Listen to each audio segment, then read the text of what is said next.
Okay, so yesterday, Republican Representative Jeff Van Drew told Fox News this about the drones in New Jersey. You know, I'm also on the Transportation Committee, on the Aviation Subcommittee, and I've gotten to know people. And from very high sources, very qualified sources, very responsible sources, I'm going to tell you the real deal. Iran launched a mothership probably about a month ago that contains these drones. That mothership is off, I'm going to tell you the deal. It's off the east coast of the United States of America. They've launched drones, is everything that we can see or hear. And again, these are from high sources. I don't say this lightly. Now, you know, we know there was a probability it could have been our own government. We know it's not our own government because they would have let us know. It could have been some really glorified hobbyists that were doing something unbelievable. They don't have the technology. But let's pretend that's possible. The third possibility was somebody, an adversarial country, doing this. Know that Iran made a deal with China to purchase drones, motherships, and technology in order to go forward. Now, the Pentagon came out and said that's not true. There's a state senator, you might have seen this on X last night.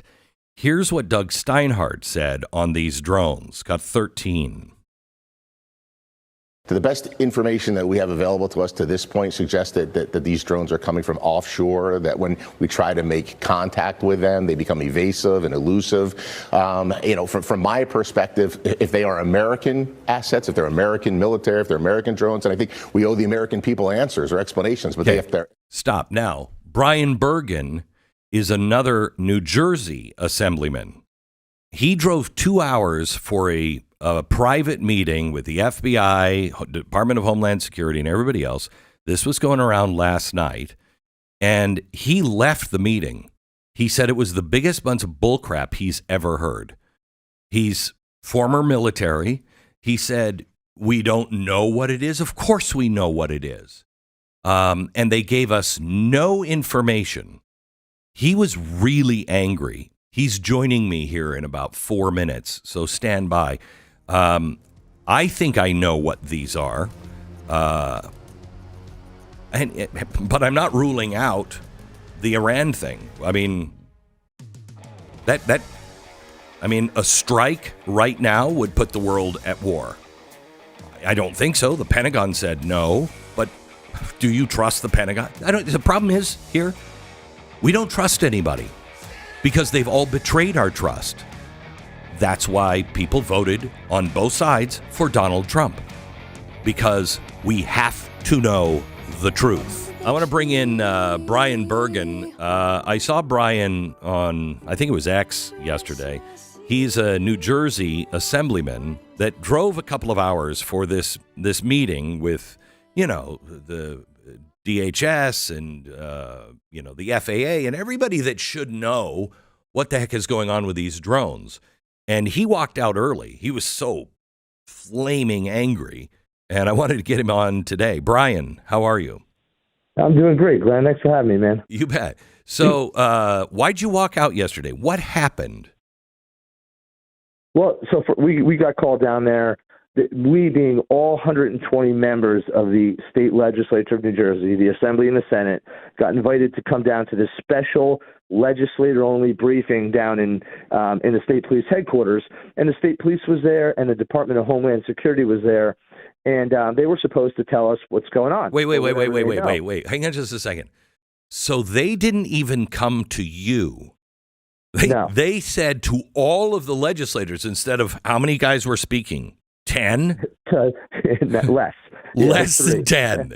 Okay. All right. That's good. Yep. All right. Yeah. So we all went there, and then the first thing that they say is this is not a classified briefing, and in fact, we could have probably let the press in.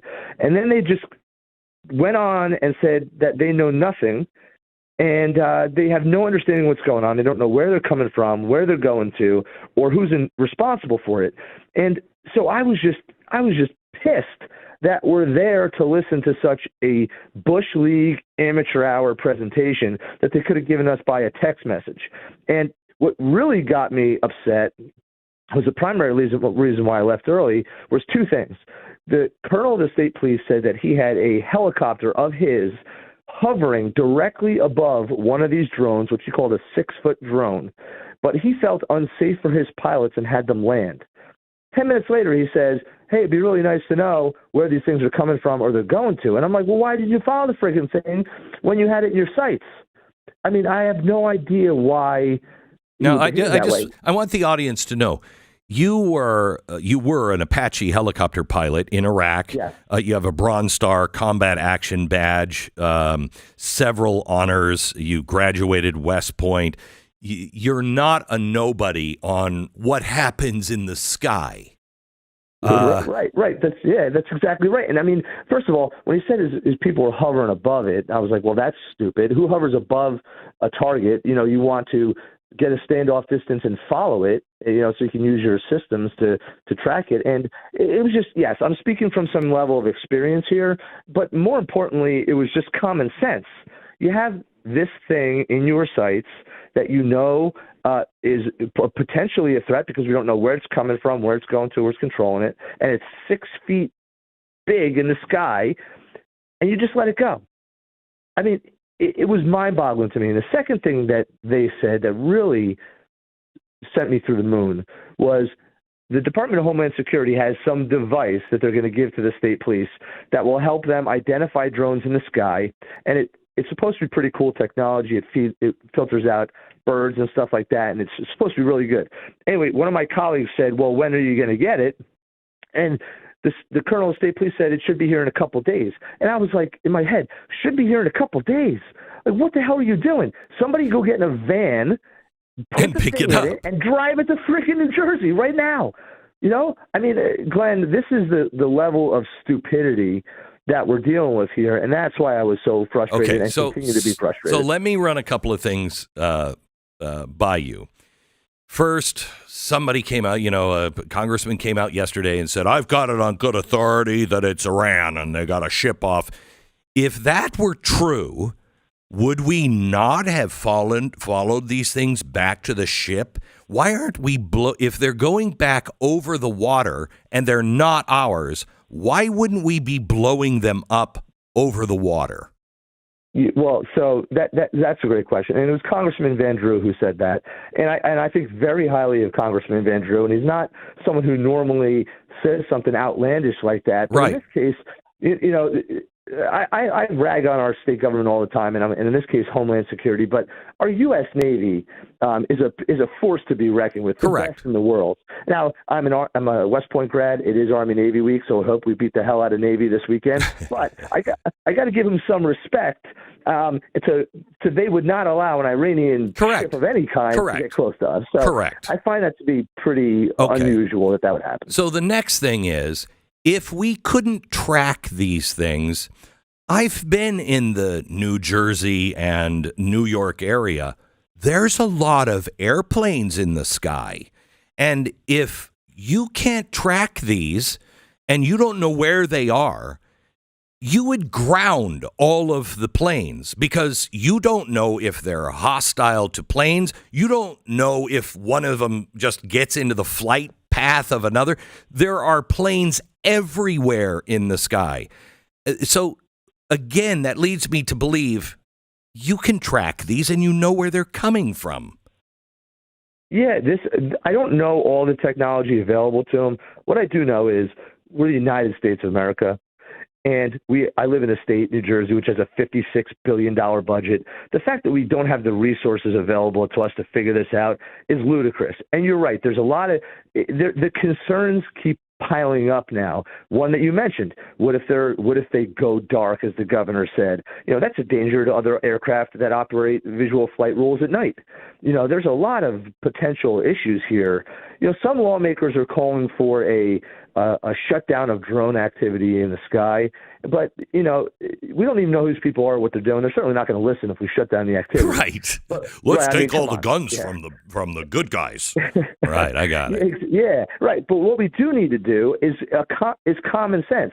It just needs to be an all-hands-on-deck approach. The state police, the National Guard, which can be mobilized by the governor, the Department of Homeland Security, and they need to follow one of these suckers to wherever it goes and let's figure out who's responsible. So here's what baffles me, Brian. You get one guy with a laser pointer in his backyard, and he points it at an airplane and a pilot, and the FAA tackles that guy. They grapple down from helicopters and make sure that never happens again. How do we, if this is some private citizen or citizens doing it, how would we not know that? You're 100% right. And that's why in the interview I had yesterday and a couple others, I said it's a lack of effort. It has to be a lack of effort. The FBI is an amazing organization that takes down people all the time before they do all kinds of crazy stuff. They have a litany of successes that they can point to of stopping things before they happen because of their counterterrorism efforts and their intelligence efforts. Why the hell they can't find anybody responsible for this or pick up any chatter is crazy. Okay, so let me give you my theory, and please, if you think it's nonsense, shoot it full of holes. My uncle used to be in military intelligence back in the 60s and 70s, and he did all of the nuclear stuff. And when the stealth B-1 bomber came out, the wing, he said, old technology. And I said, what? And because remember, it was first spotted, and they were like, what is that? It's a UFO. And he's like, that's been available for a while. They'll announce it to the country, and they'll fly it around, and then people will speculate, and then they'll say, oh, yeah, we have a B-1 bomber. It's new.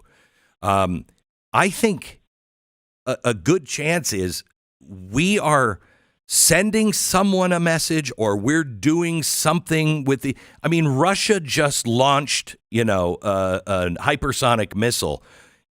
It doesn't make sense that our government doesn't know what this is and can't stop it and doesn't see it as a danger. What makes sense is they're lying to us. They know what this is, and it's not extraterrestrial, and it's not any of that crap. What do you think? Yeah, well, so I don't disagree with the premise that you have here. One of the things that I will say is unique to this area and where all this is happening is we have a military installation called Picatinny Arsenal. And it's very important to Picatinny Arsenal that there's good community relations because, we want to maintain that here, and it's a huge resource for the Army where it's at. Any uncertainty about what's going on military-wise around here is bad for them and bad for the future of Picatinny. So they have an incentive to over-communicate when things are happening, and they often do that when they're doing testing. They over-communicate. So in this area here, it's probably unlikely that there would be anything that the government would want to do that would cause, public concern. So then what are you left with that makes sense to you the most? To be honest, I'm not left with much. The only thing, before I went to this briefing, I would have told you it's FedEx or UPS or Amazon testing out delivery capabilities of aircraft, and they want to do it at night so as not to freak people out. But then, by this point, it's blown up so high, you would think somebody would say something. They would say, oh, yeah, hey, it's us. Chill out. But so I really don't know. I'm legitimately concerned, and I am not a conspiracy theorist. I'm not one that jumps to conclusions. But the fact that nobody knows and the people who are supposed to know give us no confidence. And you believe they don't know. You believe they don't know. Yeah, but I do. And now, could the CIA know? Maybe I wasn't briefed by them, but I believe the state police and the Department of Homeland Security and the Pentagon do not know. I really do. And that's scary. It's equally as scary if I'm wrong. And they do know, and they're doing this to us. So, but that's the world we live in today. Yeah. It's always like, it could be this, which would mean Jesus is coming, but it could mean this, which would end with Jesus coming. But yeah, that's right, Glenn. But in this situation, this is the part that frustrates me. They can just figure it out. I don't understand. I told them, give me a platoon of men, a couple Apache helicopters. We'll follow these friggin' things, and we will figure it out for you. Somebody can get this done. They're just choosing not to do it. I know somebody with an Apache, a private individual with an Apache helicopter. Well, let's get it over here, Glenn. I'm ready to go. I'm a little rusty probably, but I think I can figure it out. They're probably listening right now. If you want to check in, we'll maybe line that up. Thank you so much. Yeah, I love it. Appreciate it. God bless you, Thanks Brian. for having me. You bet. Take care.